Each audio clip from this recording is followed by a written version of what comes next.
Good morning students. Today we are going to start our civics portion. The first chapter, what is democracy, why democracy. In this chapter we shall study about the meaning of democracy and the features of democracy in broader way.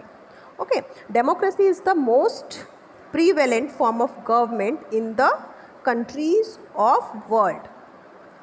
More countries in the world, ज़्यादातर जो देश world के जो countries हैं आज के समय पर वहाँ पर डेमोक्रेसी है.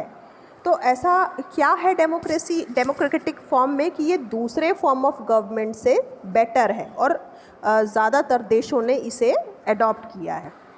वाई है ना, तो इसी के बारे में हम पढ़ेंगे. तो सबसे पहले हमको ये जानना ज़रूरी है that what is democracy, the meaning of democracy. Okay, so democracy is a form of government in which the rulers are elected by the people. अगर सिंपल डेफिनेशन इसकी हम देते हैं, सरल भाषा में हम समझें तो डेमोक्रेसी क्या है, एक ऐसा फॉर्म ऑफ गवर्नमेंट है, एक ऐसा गवर्नमेंट का प्रकार है जिसमें जो लोग हैं देश के वही अपने रूलर को या अपने राजा को या फिर अपने गवर्नमेंट को चुनते हैं. ठीक है, इस मीनिंग को मैं डेफिनेशन को मैं थोड़ा और इलेबरेट करूँगी. इसके जो थॉट्स हैं, इसके जो निकल के आए हैं इस डेफिनेशन से, उसके बारे में मैं आपको इलेबरेट करके बताऊँगी. डेमोक्रेसी जो है हर व्यक्ति को ये अधिकार देता है कि उसके ऊपर उसके अलावा और कोई कंट्रोल ना कर सके. व्यक्ति खुद अपना प्रेशर बनता है. डेमोक्रेसी में व्यक्ति को अपना डिक्टेटर खुद ही चुनने का अधिकार होता है, जैसा वो चाहता है और जिसको वो सुनना चाहता है.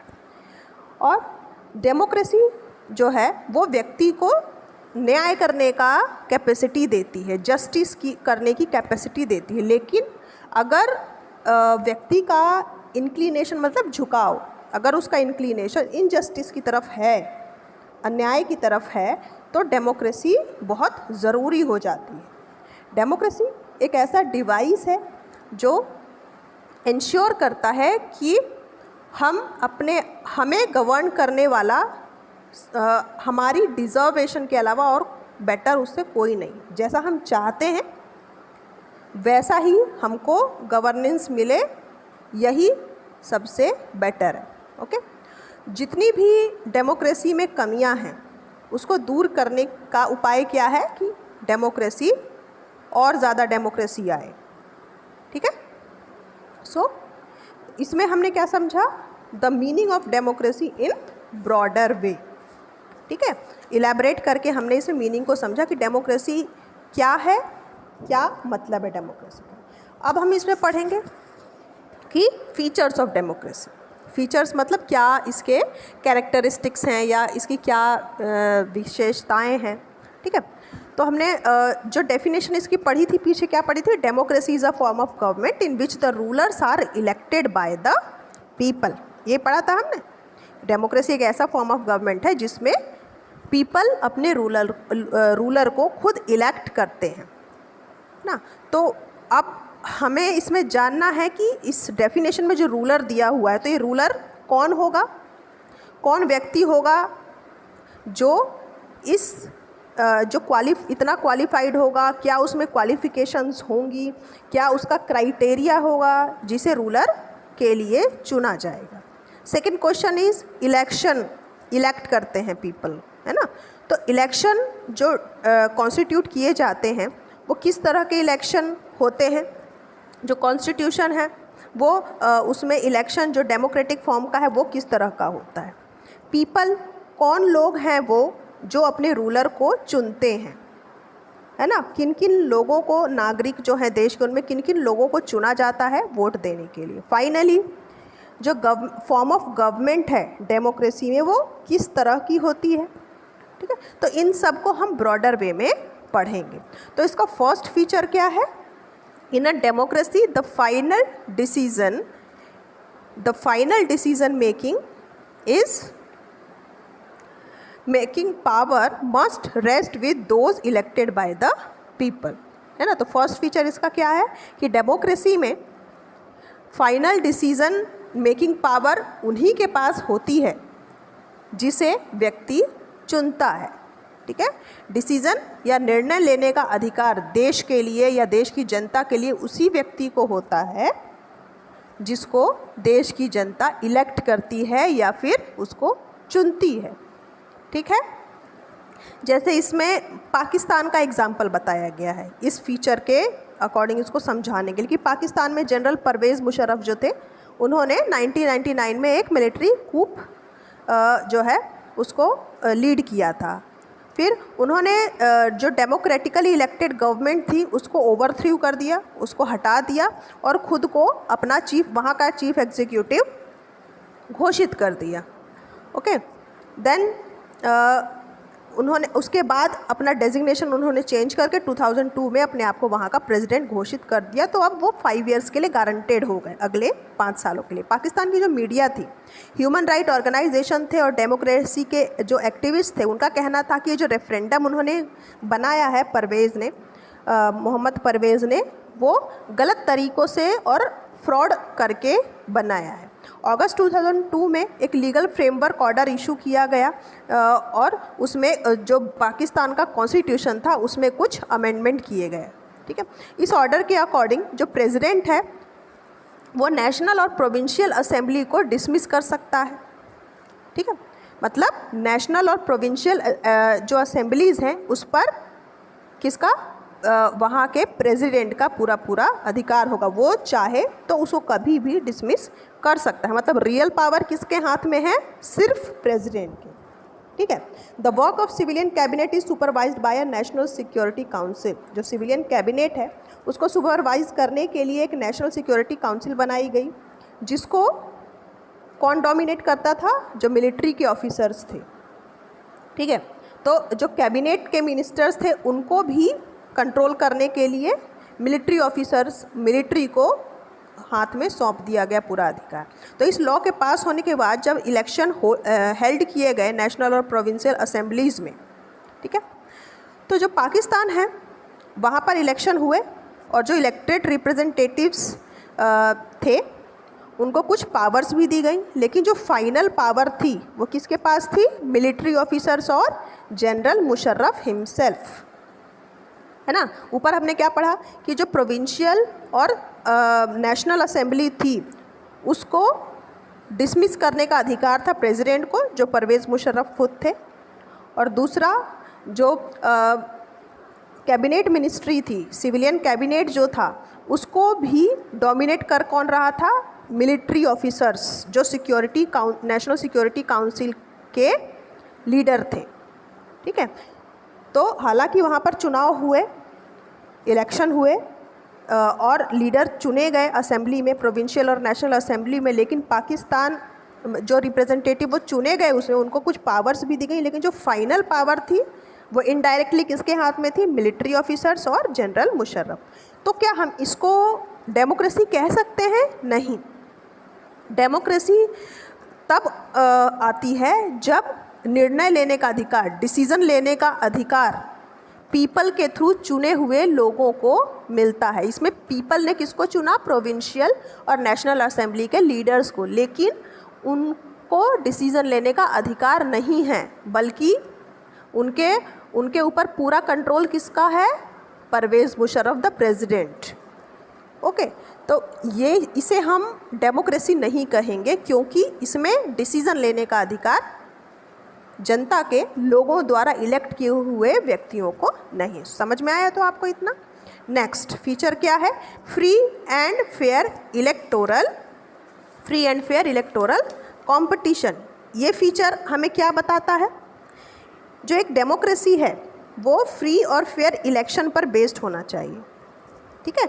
जहाँ पर जो है किसी तरह के करप्शन होने का और या फिर किसी के दबाव होने का कोई चांस ही ना हो। व्यक्ति मतलब जो वोट डाल रहा है वो फ्री हो के वोट डाले, उसके ऊपर किसी का प्रेशर ना हो कि आपको इसी को वोट देना है, ऐसा नहीं होना चाहिए उसके ऊपर दबाव, ठीक है।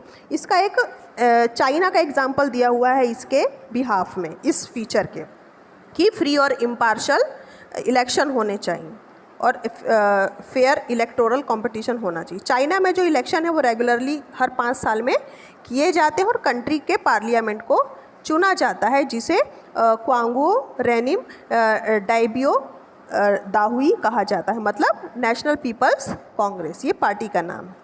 जो नेशनल पीपल्स कांग्रेस है उसको जो पावर दी गई है वो क्या पावर है कि वो प्रेसिडेंट को अपॉइंट करता है कंट्री के। इसमें लगभग 3000 मेंबर्स इलेक्ट किए गए हैं पूरे चाइना से। कुछ मेंबर्स जो हैं वो आर्मी उन्हें इलेक्ट करती है। इलेक्शन में कॉन्टेस्ट करने के पहले जो कैंडिडेट होता है उसको चाइनीज़ कम्युनिस्ट पार्टी का अप्रूवल होना चाहिए। मतलब जो भी कैंडिडेट खड़ा होगा इलेक्शन के लिए उसको किसका अप्रूवल मिलना चाहिए? कम्युनिस्ट पार्टी का, चाइना के कम्युनिस्ट पार्टी का। तो वही मेंबर केवल जो चाइनीज़ कम्युनिस्ट पार्टी के 8 छोटी छोटी पार्टियों से बिलोंग करते हैं वही इलेक्शन में कॉन्टेस्ट कर सकते हैं। ऐसा इलेक्शन 2002 और 2003 में चाइना में कराया गया था। तो जो गवर्नमेंट थी वो हमेशा किसकी बनती थी? कम्युनिस्ट पार्टी की। नेचुरल है, क्योंकि जब जो इलेक्शन के लिए जो लोग खड़े हैं, जो कंटेस्टेंट है वो कम्युनिस्ट पार्टी से ही अलाइ किए हुए हैं, उन्हीं के द्वारा भेजे गए हैं, तो फिर किसकी सरकार बनेगी? कम्युनिस्ट पार्टी की। तो ऐसा कई सालों से होता आ रहा है कि वहाँ पर जो गवर्नमेंट बनती है हमेशा वो किसकी बनती है? कम्युनिस्ट पार्टी की। कम्युनिस्ट पार्टी का ही वहाँ पर जो है दबाव है, वहाँ पर उसकी कम्युनिस्ट पार्टी की सरकार हमेशा हर 5 सालों में बनती है। तो क्या ये फेयर और फ्री इलेक्शन है? नहीं। फेयर और फ्री इलेक्शन इसलिए नहीं है क्योंकि सबको पता है कि किसकी सरकार बननी है और उसके लिए उन पर दबाव डाला जाता है कि कम्युनिस्ट पार्टी के मेंबर्स को ही वोट दिया जाए। इसीलिए ये डेमोक्रेटिक फॉर्म नहीं है, ये कंप्लीट डेमोक्रेटिक फॉर्म नहीं है चाइना में। ठीक है, जो इलेक्शन है वो रियल चॉइस होनी चाहिए उसमें, है ना। पॉलिटिकल अल्टरनेटिव्स जो भी हैं उनके पास अपनी खुद की चॉइस होनी चाहिए कि हमें किसको चुनना है। ठीक है, और ये पॉसिबल होना चाहिए लोगों के लिए कि वो अपनी जो चॉइस है उसी से रूलर्स अपने बना सकें। अगर ऐसा होता है तभी डेमोक्रेसी जो है फ्री और फेयर इलेक्शन पर बेस्ड होती है। ठीक है, और जो पावर है वो फेयर व्यक्ति के हाथ में जाता है जैसा कि जनता चाहती है। ये था second feature. The next feature is in a democracy each adult citizen must have 1 vote and each vote must have 1 value. मतलब 1 पर्सन 1 वोट 1 वैल्यू। हर व्यक्ति के वोट की बराबर रूप से वैल्यू होनी चाहिए, इसका मतलब है। ठीक है, डेमोक्रेसी जो है फंडामेंटल प्रिंसिपल्स पर बेस्ड है ऑफ पॉलिटिकल इक्वालिटी। मतलब जो लॉ है उसकी नज़र में हर व्यक्ति बराबर है, इसी पर डेमोक्रेसी बेस्ड होती है। ठीक है, तो जो थर्ड फीचर है डेमोक्रेसी का इसी हमारे मान्यता पर बेस्ड है। ठीक है, रूल ऑफ लॉ नेक्स्ट क्या है? Rule of law and respect for right. ये फीचर क्या है? ये जो फीचर है इसमें बताया गया है कि a democratic government rules with in limits set bye constitution law and citizens right.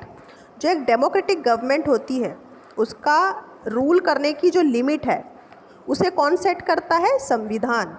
जो कॉन्स्टिट्यूशन में लॉ दिए गए हैं उसी के अकॉर्डिंग उन रूलर्स को लिमिट्स पावर्स दी जाती हैं, और जो सिटीज़न के राइट हैं, जनता के अधिकार हैं, उसके बेस पर रूलर्स को उनके पावर्स दिए जाते हैं और उसको लिमिट दी जाती है।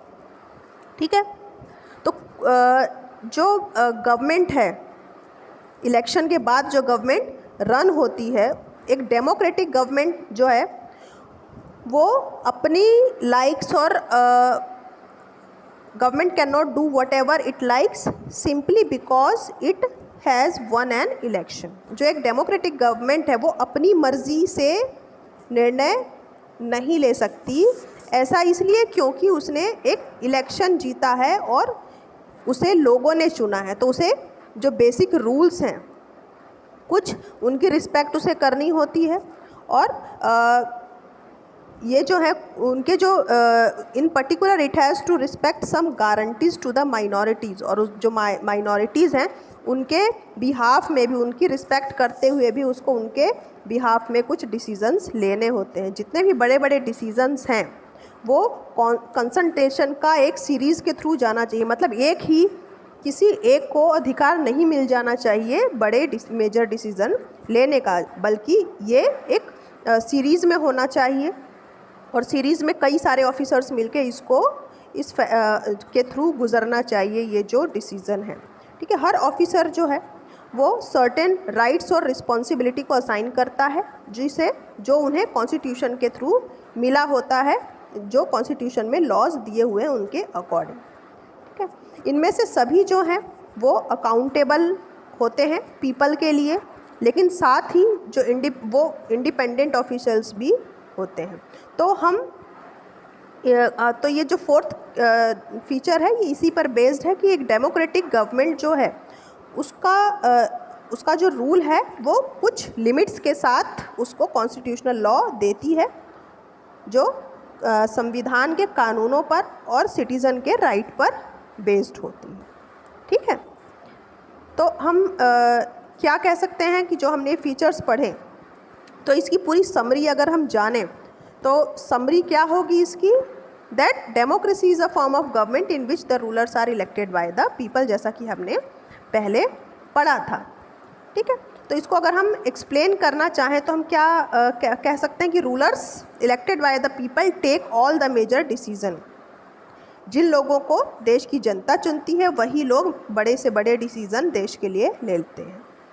इलेक्शन का जो ऑफ़र, इलेक्शन जो है चॉइस देता है और फेयर अपॉर्चुनिटी देता है लोगों को कि वो अपने करंट रूलर को, जो इस समय उनकी गवर्नमेंट है, उसको वो बदल सकें। ठीक है, ये जो चॉइस है और अपॉर्चुनिटी है वो हर व्यक्ति को अवेलेबल होती है इक्वल बेस पर। ठीक है, और जो चॉइस है उनको जो दी जाती है वो गवर्नमेंट को एक लिमिटेड पावर के साथ दी जाती है। ठीक है, गवर्नमेंट को जो पावर दी जाती है वो क्या होती है, लिमिटेड है। वो जो लिमिटेड पावर्स हैं वो किसके अकॉर्डिंग होती हैं, वो कॉन्स्टिट्यूशन और सिटीजन्स के राइट्स के अकॉर्डिंग ही होती हैं। ठीक है, तो फिर फीचर्स हमने क्या क्या पढ़े इसमें, दैट रूल ऑफ जो डेमोक्रेसी है, इन लास्ट क्या आपको समरी समझ में आता है कि जो डेमोक्रेसी है एक ऐसा फॉर्म ऑफ गवर्नमेंट है जिसमें जो रूलर है वो पीपल के थ्रू इलेक्ट किए जाते हैं। ओके, तो ये हाफ पार्ट हमने कवर कर लिया है फर्स्ट चैप्टर का। जो नेक्स्ट हाफ पार्ट है वो हम नेक्स्ट डे कंप्लीट करेंगे। आप पहले यहाँ तक चैप्टर को अच्छे से रीड कीजिए और एक्सप्लेनेशन को बहुत ही केयरफुली सुनिए। After that I will send you the next part explanation. Okay, then goodbye.